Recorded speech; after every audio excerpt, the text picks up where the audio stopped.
Olá, você já parou para pensar que há diversos textos nas Escrituras de difícil compreensão, mas que com a devida orientação você consegue interpretá-lo até com uma certa facilidade? Um exemplo disso é o batismo com o Espírito Santo. Há muitas discussões em torno desse tema. Algumas igrejas dizem que não existe, outras afirmam que existe, mas na verdade as Escrituras têm uma resposta para isso.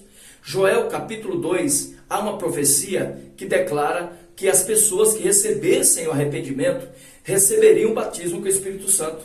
E aí, no Novo Testamento, lá no livro de Mateus capítulo 3, João Batista declara que aqueles que se arrependerem e receberem a Jesus Cristo, este que viria e que seria maior do que João, ele batizaria com o Espírito Santo e com fogo.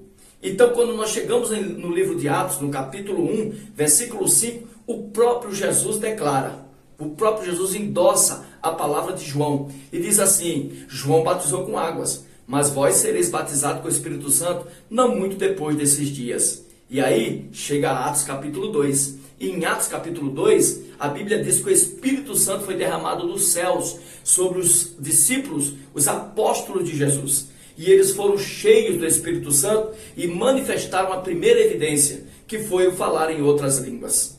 Então nós aprendemos duas coisas aí, duas provas. Primeiro, o batismo com o Espírito Santo existe. Segundo, o batismo com o Espírito Santo tem uma evidência, ou a profecia, ou falar em línguas. Em Atos 2, a primeira evidência foi o falar em outras línguas. Vamos ver outros textos que falam disso?